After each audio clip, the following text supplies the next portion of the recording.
Bienvenidos otra vez al curso Vida de Cristo, parte 2. Estamos en la clase número 41. En la clase pasada hablamos de la Cena del Señor y al terminar con esa clase en la línea de tiempo de Cristo, casi estamos en medianoche del jueves antes de su muerte al día siguiente. Estamos ya preparándonos para el arresto, el juicio de Jesús y su muerte en la cruz. Como siempre, quiero darles mucho trasfondo a esta historia, tanto geográfico, histórico, cultural, y hay tanto material en esta clase que he decidido dividirla en 3 bloques, porque es bastante larga, más de 2 horas en total, me parece. Entonces, en la primera parte, 41a, vamos a hablar del arresto de Jesús y el juicio ante Caifás. Este mapa muestra lo que es una ruta probable de Cristo la última noche de su vida. Habrán empezado aquí abajo donde dice upper room, o sea, aposento alto, donde tomaron la última cena. Y esto se ubica en la sección suroeste de Jerusalén, en la vieja ciudad, ¿ok? Más o menos aquí. Después de esto dice que cantaron un himno y fueron al jardín de Getsemaní. Y para dar un poco de contexto histórico, sabemos que muchos de los judíos, la noche de la Pascua, los que estaban en Jerusalén, tenían la costumbre de comer juntos la Pascua y después ir al templo para orar juntos en las cortes del templo.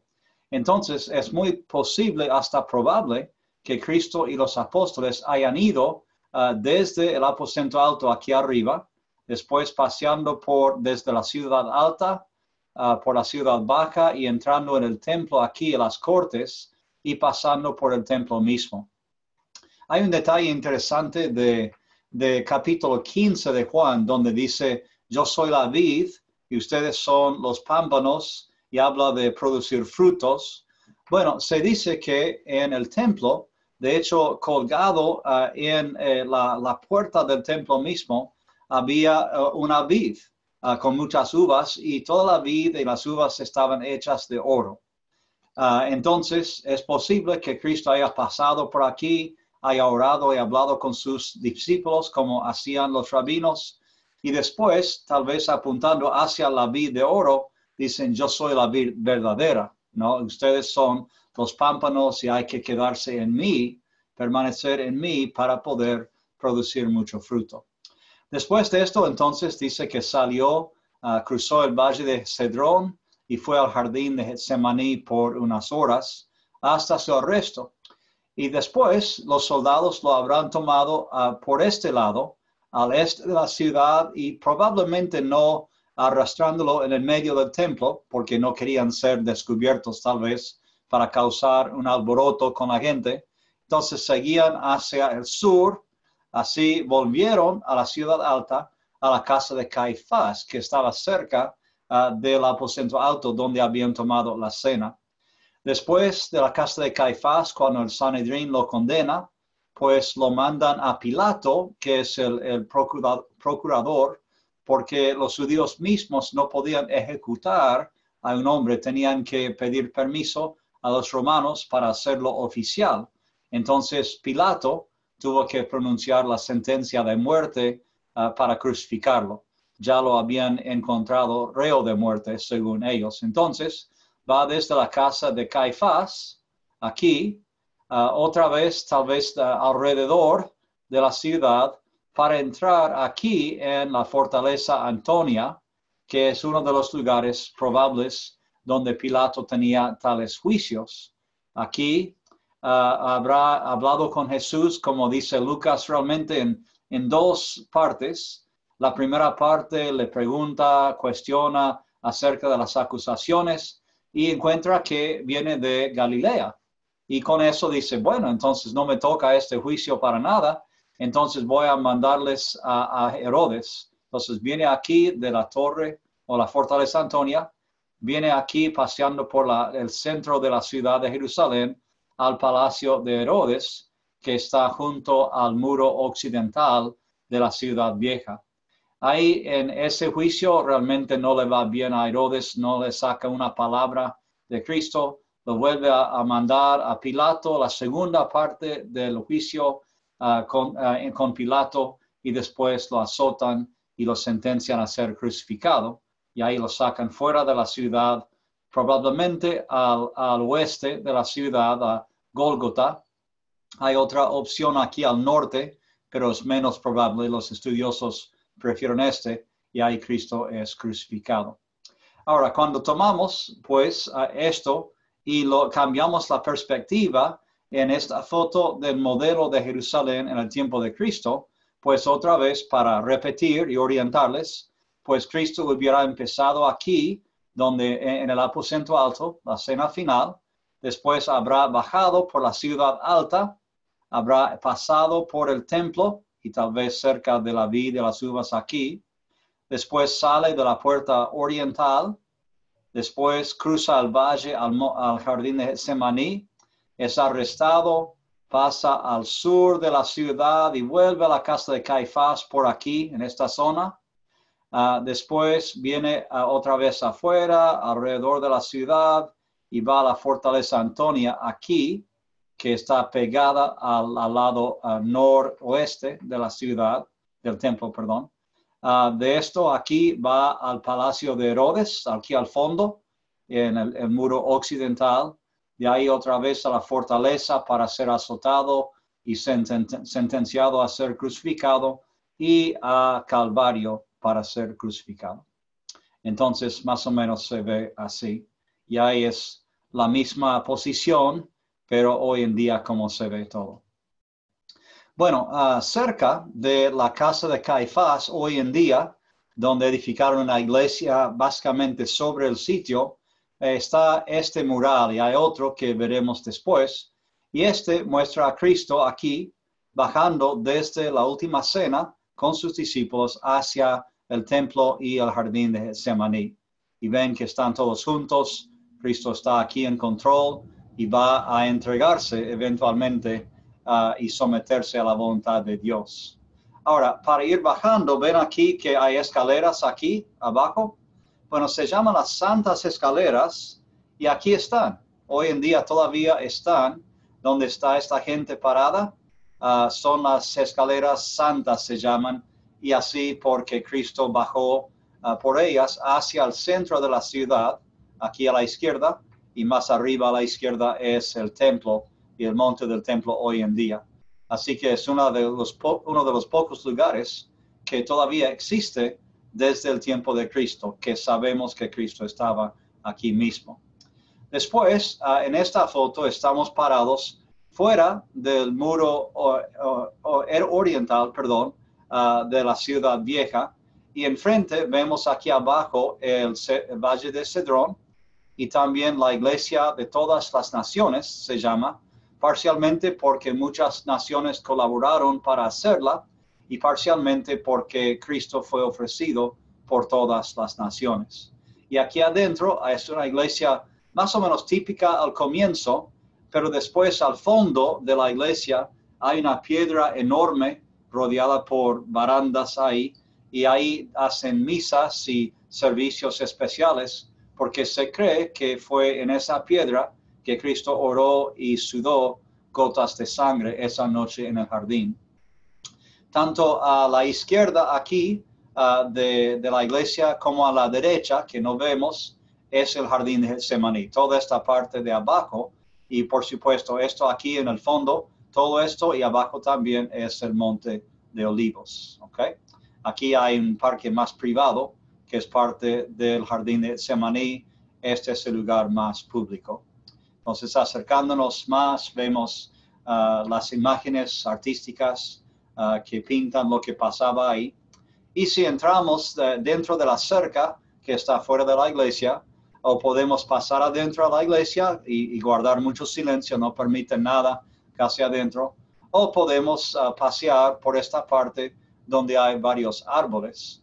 Y quiero ya dejar de compartir esto y empezar a compartir otra cosa aquí.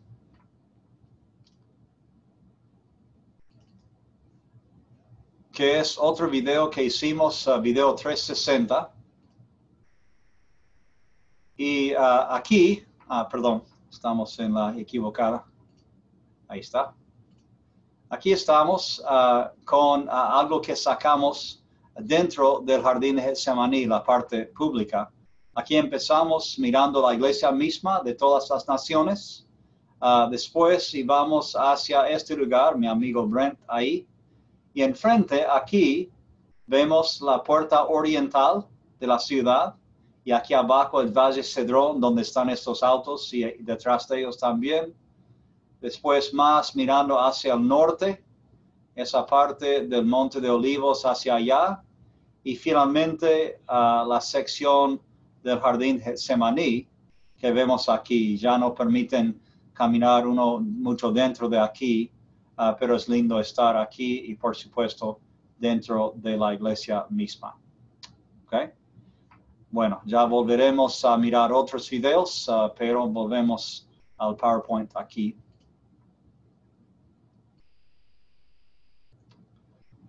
Muy bien. Entonces, si cruzamos la calle que está al lado de la parte pública del jardín, entramos al parque privado donde uno puede reservar y tener tiempo para meditar o hasta servicios dominicales. Ahí lo reservamos eso varias veces para tener el servicio dominical y también tener la cena del Señor justo ahí en el mismo jardín de Getsemaní. Y obviamente es impactante poder estar ahí en el jardín tomando la cena, pensando en esa noche cuando Cristo se ofreció para hacer la voluntad de Dios. Aquí tenemos un árbol viejísimo. Por todas las guerras en los 2000 años desde Cristo, la mayoría de los árboles de olivos se han cortado del Monte de Olivos, pero los científicos han estudiado y piensan que quedan unos 7, 8 árboles de olivos que son del tiempo de Cristo. Y este es uno de ellos, que posiblemente viene de esa noche. Tal vez pasó Cristo por este árbol, tal vez estaba cerca de este orando. Pero aun si no es este árbol, sabemos que estamos dentro de 50 o 100 metros de donde Cristo estaba esa noche orando. Entonces, vamos al texto. Les invito a buscar conmigo en Mateo 26. Tomaremos la mayoría de la historia de esto de Mateo, la versión de Mateo, aunque hay alusiones a otros evangelios también. Empezando en versículo 36 de Mateo 26. Dice, entonces llegó Jesús con ellos a un lugar que se llama Getsemaní y dijo a sus discípulos, sentaos aquí, entre tanto que voy allí y oro. Y tomando a Pedro y a los 2 hijos de Zebedeo, comenzó a entristecerse y a angustiarse en gran manera. Entonces Jesús les dijo, mi alma está muy triste, hasta la muerte. Quedaos aquí y velad conmigo. Yendo un poco adelante, se postró sobre su rostro, orando y diciendo, Padre mío, si es posible, pase de mí esta copa, pero no sea como yo quiero, sino como tú. Vino luego a sus discípulos y los halló durmiendo, y dijo a Pedro, así que no habéis podido velar conmigo 1 hora. Velad y orad para que no entréis en tentación. El espíritu a la verdad está dispuesto, pero la carne es débil. Otra vez fue y oró por segunda vez, diciendo, Padre mío, si no puede pasar de mí esta copa sin que yo la beba, hágase tu voluntad. Vino otra vez y los halló durmiendo, porque los ojos de ellos estaban cargados de sueño. Y dejándolos, se fue de nuevo y oró por tercera vez, diciendo las mismas palabras. Entonces vino a sus discípulos y les dijo, dormid ya y descansad. Y aquí ha llegado la hora, y el Hijo del Hombre es entregado en manos de pecadores. Levantaos, vamos, ved, se acerca el que me entrega. Un momento muy triste, muy serio, muy difícil para Cristo en esto. Bueno, miramos lo que fue pues este momento para él. Un momento de mucha presión, un momento de tentación en cierto sentido, de dejar todo el plan de Dios y huir para salvarse y escapar el sufrimiento que se acercaba. pero vemos que Cristo en el medio del jardín aceptó el peso de esa responsabilidad, aceptó el peso y la presión de esa voluntad de Dios para morir y sufrir por el mundo. Y como el Monte de Olivos es un jardín de Getsemaní, Getsemaní o Gachmaní en hebreo, es la prensa de los olivos. Y este fue un lugar donde cosecharon los olivos de los árboles y que los aplastaron para hacer salir el aceite, para usar para varias cosas. Y vemos aquí una prensa para olivos que tiene aquí abajo, pones los olivos y después esta piedra lo ponemos así a su costado, se mete un palo de madera atravesando la piedra y después una persona o un animal camina alrededor de esto y lo hace girar y rodar y aplasta así los olivos y después sale ya el aceite. Como mencionamos una vez cuando dimos el trasfondo de cosechar y preparar aceite de olivos, vimos que hay 4 veces que se vuelven a apretar y aplastar los olivos y lo que sale la primera vez es el aceite más puro. La imagen que tenemos aquí en el jardín de Getsemaní es que Cristo está sometido, está ahí como los olivos y está siendo apretado y aplastado por estos dolores y por la voluntad de Dios al sacrificarse. Y lo que sale de él empieza a salir gotas de sangre aquí y luego va a dar toda su sangre en la cruz para salvarnos de los pecados. Aquí esta es una imagen que se encuentra fuera de la iglesia de todas las naciones, de Cristo orando sobre la piedra y sudando gotas de sangre. Y cerca de la iglesia, cerca del jardín, de hecho, realmente en el medio del jardín de Getsemaní, hay una cueva y esta puerta es la entrada de la cueva. Y si uno entra, ve que es una cueva bastante amplia. De hecho, tienen servicios aquí todavía en esta cueva cada día. Y hay otra parte a la derecha y más abajo aún. Y es probable que esta cueva se haya usado durante el tiempo de Cristo y desde ese tiempo.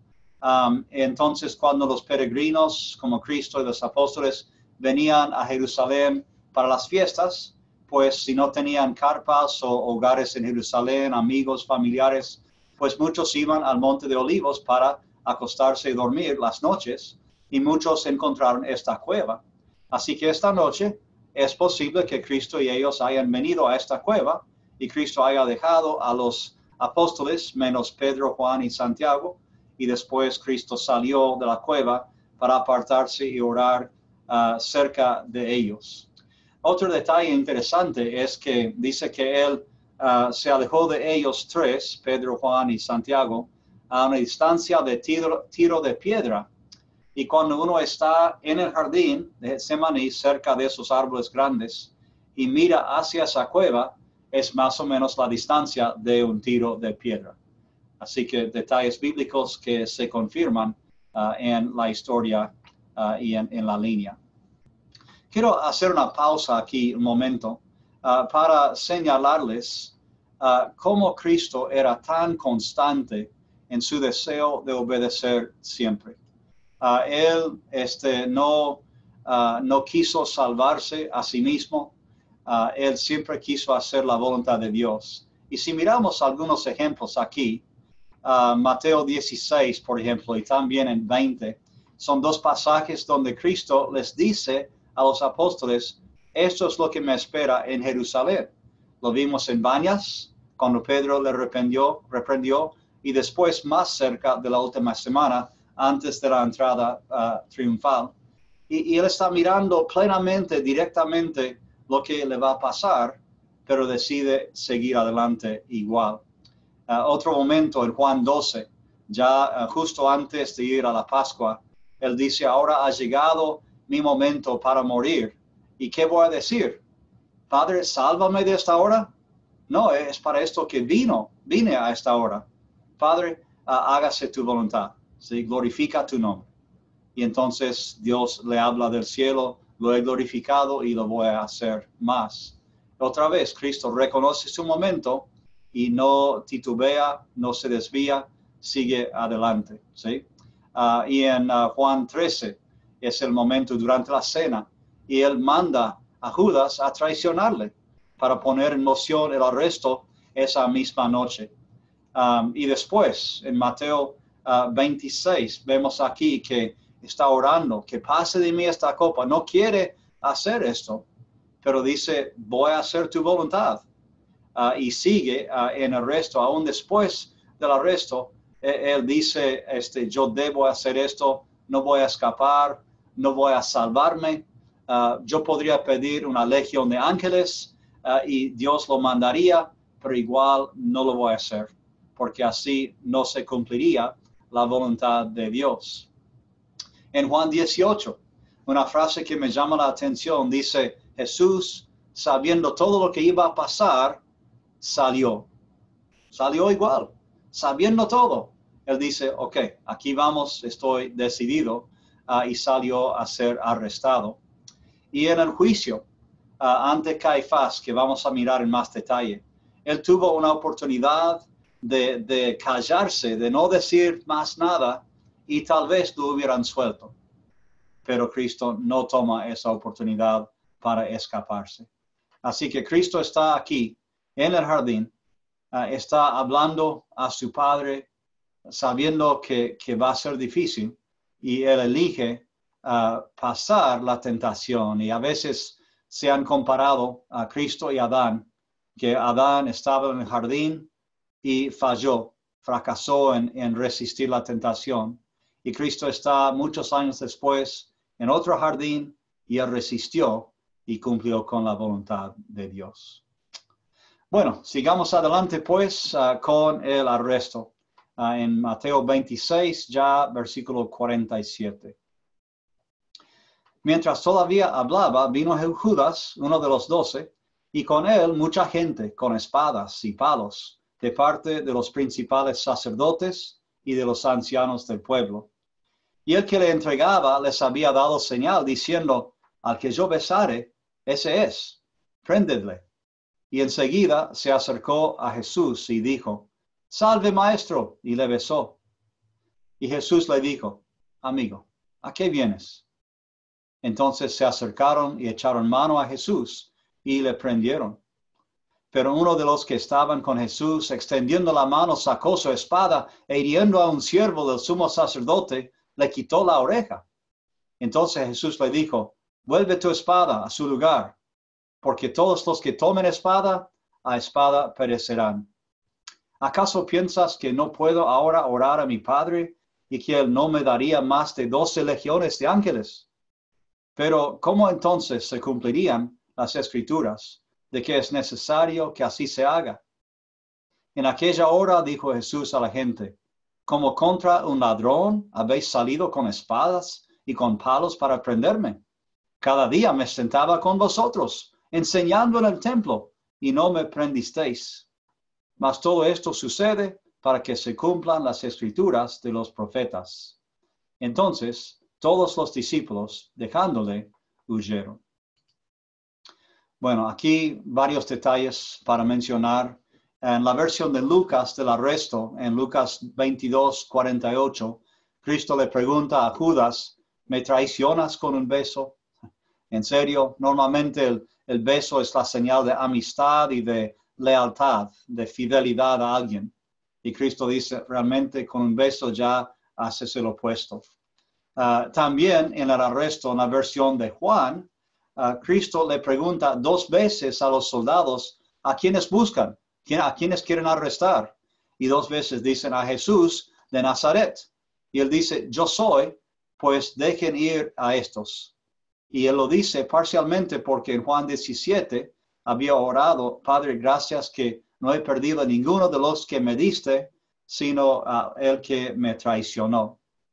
Y entonces se cumple aquí que en su arresto nadie más es herido, solamente Jesús va. Y en la versión de Lucas es solamente él que destaca que Malco, que perdió su oreja por la espada de Pedro, Lucas es el único que menciona que Cristo le tocó a Malco, el siervo que había ayudado a arrestarlo, le tocó y le sanó. Aún en ese momento de ser arrestado, tuvo compasión de otro y sanó en vez de dañar, como hizo Pedro aquí. Entonces, mucho ahí. Otro detalle con el arresto es si vemos quienes se fueron o se quedaron en las 4 versiones de los evangelios. En Mateo dice aquí, como leímos, que todos los discípulos lo abandonaron y huyeron.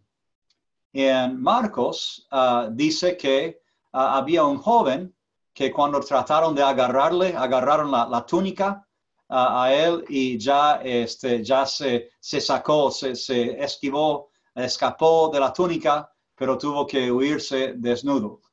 Y muchos creen que eso fue Marcos mismo, el joven que acompañaba mucho a Pedro.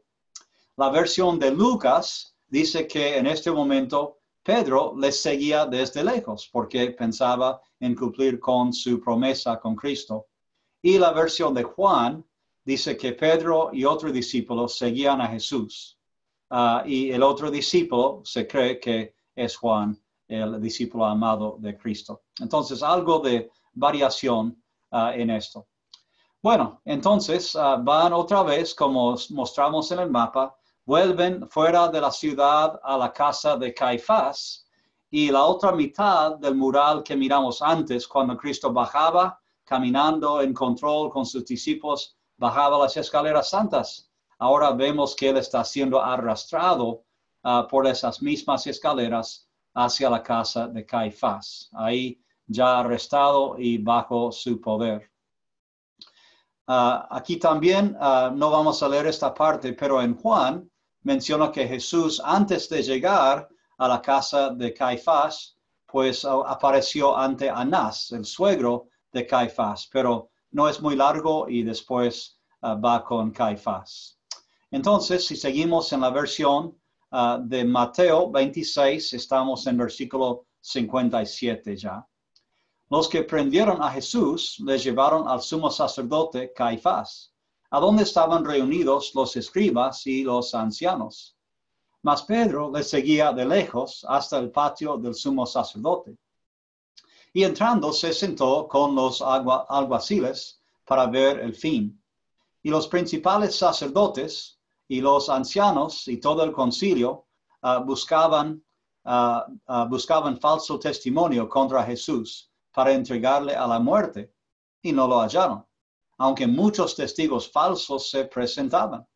Pero al fin vinieron 2 testigos falsos que dijeron, este dijo, puedo derribar el templo de Dios y en 3 días reedificarlo. Y levantándose el sumo sacerdote, le dijo, ¿no respondes nada? ¿Qué testifican estos contra ti? Mas Jesús callaba. Entonces el sumo sacerdote le dijo, te conjuro por el Dios viviente, que nos digas si eres tú el Cristo, el Hijo de Dios. Jesús le dijo, tú lo has dicho. Y además os digo que desde ahora veréis al Hijo del Hombre sentado a la diestra del poder de Dios y viniendo en las nubes del cielo. Entonces el sumo sacerdote rasgó sus vestiduras, diciendo, ha blasfemado. ¿Qué más necesidad tenemos de testigos? Y aquí ahora mismo habéis oído su blasfemia. ¿Qué os parece? Y respondiendo a ellos dijeron, es reo de muerte. Entonces le escupieron en el rostro y le dieron de puñetazos. Y otros le abofeteaban, diciendo, profetízanos, Cristo, ¿quién es el que te golpeó? Así fue el arresto, el juicio ante Caifás. Bueno, quiero mencionar en esto algunos detalles del juicio que se ha estudiado, y la pregunta que hicieron era ¿cuál fue el proceso normal y legal y también legal de un juicio de los judíos? Y encontraron, comparando este juicio con los juicios normales y también legales, encontraron 6 ilegalidades que ocurrieron en el juicio de Cristo. Por ejemplo, en Mateo 26, 59, dieron evidencia falsa, o sea, buscaban y buscaban testigos y no concordaban, y tenían que haber 2 testigos mínimo que concordaban, pero no los encontraban hasta poder encontrar esos 2 que por lo menos estaban de acuerdo en lo que Cristo dijo en el templo, en Juan 2. Volvemos a eso después. Segundo, aquí, en esta lista, ellos realizaron el juicio de noche. Y eso no fue legal. Tenían que reunir al Sanedrín o el concilio de día para que todos tuvieran la mejor oportunidad de estar presente en el juicio. Cuando miramos exactamente lo que dijeron los testigos en 61, cuando dijo, yo puedo derribar el templo de Dios y en 3 días reedificarlo, realmente lo citaron un poco mal, o sea, no captaron lo que realmente él decía. Él hablaba de su propia muerte y resurrección, pero ellos cambiaron el sentido un poco aquí. Entonces sería evidencia falsa que están dando. Número 4, no fue legal dictar el veredicto el mismo día que se presenta la evidencia contra el prisionero, pero dieron el veredicto inmediatamente aquí sin esperar otro día. Número 5, en versículo 63, y para mí esta es la más fuerte de todos, ¿no? Que un prisionero no tenía que dar evidencia contra sí mismo. Él podía callarse totalmente y los demás tenían que comprobar su culpa o su inocencia. Y es así tal vez en muchas cortes donde viven ustedes también. Entonces, cuando le pregunta el sumo sacerdote, te conjuro por el Dios viviente que nos diga si eres tú el Cristo, él no tiene que decir nada. Él podía callarse y legalmente ellos tendrían que soltarlo porque no tenían evidencia firme todavía. Y en ese momento fue otro momento cuando Cristo podría haber decidido desviar del camino que iba a la cruz. Pero él abre la boca y no solamente responde, sino que responde con palabras tan fuertes que no hay forma de evitar ya la condenación por Caifás. Entonces, sí, lo soy, tú lo has dicho, y me verás al Hijo del Hombre sentado al lado de Dios y ya viniendo las nubes, que era una referencia al Hijo del Hombre y Dios en Daniel 7. O sea, que con esto todos los judíos presentes saben, él está diciendo que es Dios. Entonces, Caifás y los demás piensan, bueno, es blasfemia. ¿Cómo puede blasfemar así es su nombre? ¿Cómo dice que es Dios? Y ahí viene la sexta parte, que es ilegal, porque no fue blasfemia. Si fuera blasfemia, tendría razón Caifás, pero no fue blasfemia, fue la verdad. Cristo es Dios. Entonces lo condenaron por algo que realmente fue verdadero. Y ahí pues Cristo fue condenado y ya no hubo escape. Sin recurrir a ángeles, no hubo escape después de ese momento. Ahora, los lugares donde piensan que ocurrieron este juicio y otras cosas también, ocurren aquí en la iglesia de San Pedro en Galicantú. Han edificado esta iglesia en este sitio porque creen que es el mismo sitio de la casa de Caifás en el primer siglo. Y hay algunas indicaciones que les hacen pensar eso. Primero, está en la parte suroeste de la ciudad alta o superior, donde vivían los saduceos como Caifás y los ricos. Sabemos que la casa del sumo sacerdote estaba en ese sector. También encontraron cerca de este lugar unas celdas y cárceles del primer siglo que hubiera habido para el sumo sacerdote cuando tenía prisioneros que tenían que poner en las células ahí. También había mitvot, o sea, esos bautisterios para purificarse que querían hacer los sacerdotes al hacer sus tareas todos los días. Y han encontrado una celda en particular muy viejo que piensan que fue usado en el primer siglo. Entonces, por todo eso, creen que esta fue la casa de Caifás. Entonces edificaron esta iglesia y lo llamaron Galicantú, y ustedes pueden imaginar por qué en latín, qué significa, es el gallo cantó, ¿sí? ¿Cómo sería si alguien edificara una iglesia que recuerda tu peor pecado como en el caso de Pedro aquí, para todo el mundo. Esta iglesia recuerda tu pecado peor. Wow, ¿cómo sería eso? Aquí vemos también la puerta que da a la iglesia, que tiene una cena de Cristo con los apóstoles. Y ya llegamos a las negaciones de Pedro cuando él está en este sitio, a la vez que Cristo está siendo juzgado ante Caifás. Bueno, entonces vamos a la versión de Lucas para esta parte. Es un poco más completa y escrita de tal forma que contrasta los eventos que están pasando aquí. En versículo 56 de Lucas 22 dice, pero una criada, al verle sentado al fuego, se fijó en él. También éste estaba con él, pero él, Pedro, lo negó, diciendo, mujer, no lo conozco. Un poco después, viéndole otro, dijo, tú también eres de ellos. Y Pedro dijo, hombre, no lo soy. Como una hora después, otro afirmaba, diciendo, verdaderamente también éste estaba con él, porque es Galileo. Y Pedro dijo, hombre, no sé lo que dices. Y enseguida, mientras él todavía hablaba, el gallo cantó. Entonces, vuelto el Señor, miró a Pedro. Y Pedro se acordó de la palabra del Señor que le había dicho, antes de que el gallo cante, me negarás 3 veces. Y Pedro, saliendo fuera, lloró amargamente. Wow, qué triste aquí. Les muestro una escultura que está en la terraza fuera de esta iglesia de San Pedro en Galicantú. Es una escultura de las 3 negaciones de Pedro. Aquí lo vemos a Pedro en el medio y a este lado están las 2 damas que le han hablado y a este lado el soldado que le acusó también. Y en el trasfondo, aquí abajo, están las escaleras santas que miramos antes. Ahora, con otra perspectiva, está la misma escultura, pero aquí ya vemos abajo las escaleras donde están caminando estas personas. En el fondo vemos a la izquierda la cúpula dorada que está sobre el monte del templo hoy. Y en el fondo a la derecha vemos el monte de Olivos, ¿no?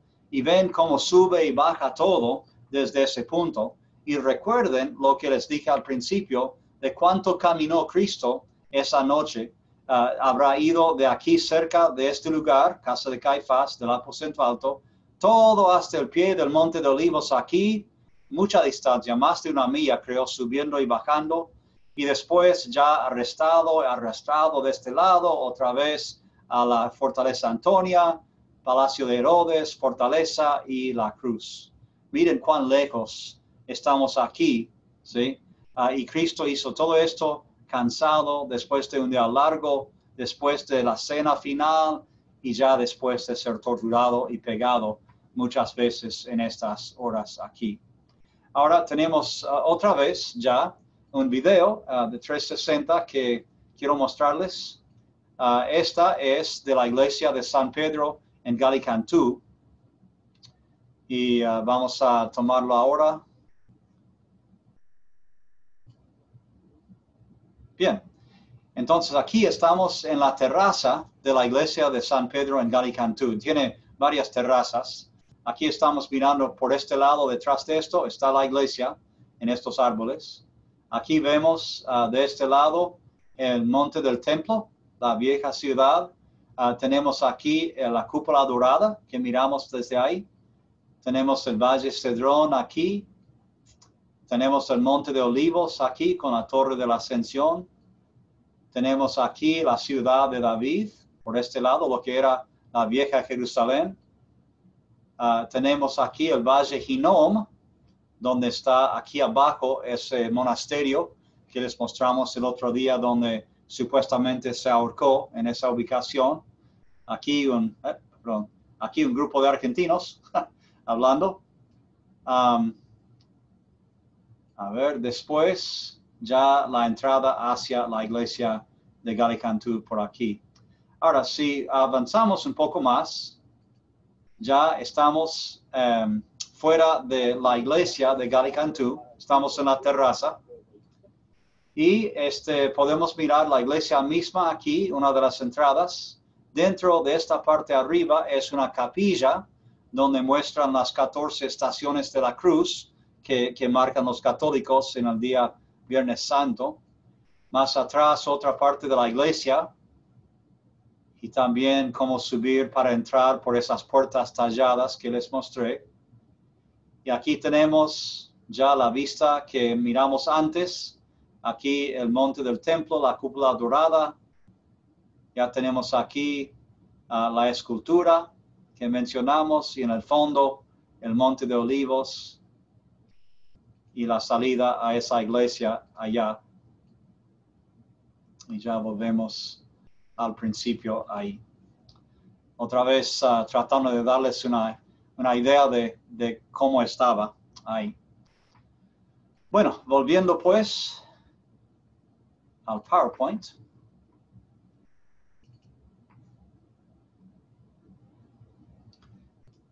Avanzamos y les muestro una foto dentro de la capilla que mencioné, algunos de los mosaicos que muestran las 14 estaciones de la cruz. Y aquí tenemos parte de la cárcel que les mencioné que encontraron del primer siglo. Y lo que era antes una celda abajo, una cisterna, lo transformaron en una celda. Y aquí es donde pusieron los prisioneros para esperar sentencia de muerte o tal vez algún castigo. Vemos aquí estas dos ventanas que no estaban antes, fueron para dar más luz. Las lámparas con víboras apoyándolas. Después el agujero en el techo de esta celda por el cual bajaban los soldados a los prisioneros atados con una soga. Después, estando abajo, mirando hacia arriba, aquí hay una ventana donde los soldados podían vigilar al prisionero. Y me imagino que fue un lugar de muchos olores feos, tal vez barro, tal vez cualquier tipo de ratas o insectos, lugar feo, de todas formas, y oscuro, seguramente. Aquí es donde uno esperaba ya lo que le vendría.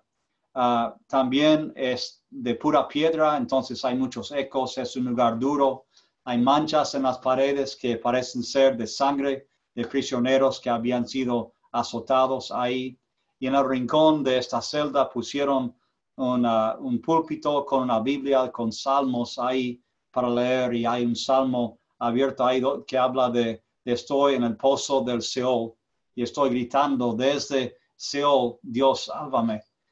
Y es realmente impactante, te hace pensar y sentir parte de lo que tal vez Cristo experimentaba si estaba aquí en esta misma celda. Ahora, si uno pudiera pasar por esta ventana e ir a la derecha, verían esta parte, desde aquí uno vendría, ¿no? Y este es el lugar donde azotaban a los prisioneros, ponían a los prisioneros aquí y los amarraban con sogas a estas columnas de piedra y después les azotaban casi para matarles. De vez en cuando miraban hacia abajo, agarraban agua que tenían ahí abajo, agua salada o vinagre y tiraban eso contra las espaldas de los que estaban siendo azotados para hacerles sufrir aún más. O sea, totalmente terrible lo que pasaban los prisioneros aquí. Y otra vez, es muy probable que Cristo haya estado aquí como parte de la noche que fue arrestado y sentenciado durante el proceso de su juicio. Entonces tenemos, después de esto, ya la condenación de Cristo. Y una cosa más que quería mencionar, al final aquí, cuando está siendo condenado, cuando Pedro está dándose cuenta de lo que ha pasado, destaco que todo esto ocurría a la vez. Cristo está dentro con Caifás y el concilio, Pedro fuera, cerca del fuego con los soldados y las criadas. Y mientras Pedro está negando a Cristo para tratar de salvarse la vida, Cristo está dentro, no negando a nadie, siendo fiel a Dios, tratando de perderse la vida para salvar a las vidas de los demás, ¿sí? Y después de esta negación, estas 3 negaciones, uno piensa en esa mirada que Cristo le dio a Pedro. Y uno piensa, ¿cómo sería esa mirada? ¿Sería mirada de, te lo dije, como de desprecio? No creo. ¿Será mirada de enojo? ¿Cómo que me niegas después de tanto tiempo? No creo tanto. Creo que fue más que nada de tristeza. Pedro, sí, te lo dije, pero te amo todavía. Estoy triste por ti. Me imagino que Pedro jamás olvidó esa mirada en su vida. Y salió, dice, llorando amargamente. Wow, qué duro. Para la mayoría de los rabinos, casi todos, me imagino, después de eso, el rabino negaría también a ese discípulo. Después de 3 años de estar con él públicamente, ¿cómo puede decir esto Pedro, que no lo conocía? Pero vemos en Juan 21, cuando Cristo está con Pedro en la orilla del mar de Galilea, después de desayunar con él, ¿qué pasa? Bueno, Cristo viene a Pedro y le perdona, ¿sí? Y le pone a cargo de las ovejas otra vez. Cristo dice, todavía creo en ti, que tú puedes hacer esta misión. Es un capítulo espectacular realmente en la vida de Pedro, terrible, pero a la vez fantástica, porque él fue perdonado por Cristo. Entonces el Sanedrín condena a muerte a Cristo y Judas se suicida aquí, y ya otra vez vemos aquí esta parte del monasterio donde creen que Judas se ahorcó. Y uno piensa, tal vez Judas, saliendo del templo, corrió hacia abajo, hacia el valle, baja esas escaleras al sur del templo, ahí se ahorca y se revienta, como según Hechos 1, en el campo de Acéldama, campo de sangre, como dice, sale corriendo del templo a su muerte. Pero vemos que después, en Pentecostés, ¿qué pasa? La gente viene desde el mismo lugar, desde la zona del Valle de Hinnom, vienen hacia el templo, suben esas mismas escaleras y llegan al templo y escuchan el mensaje de Cristo y llegan a la vida, ¿no? Esa comparación terminando en muerte o terminando en la vida. Otro contraste aquí en la historia de Cristo. Bueno, ya terminamos la primera sección de esta clase larga pero muy importante de la vida de Cristo. Vamos a continuar en la próxima clase con el resto del juicio de Cristo y su muerte. Que el Señor los bendiga.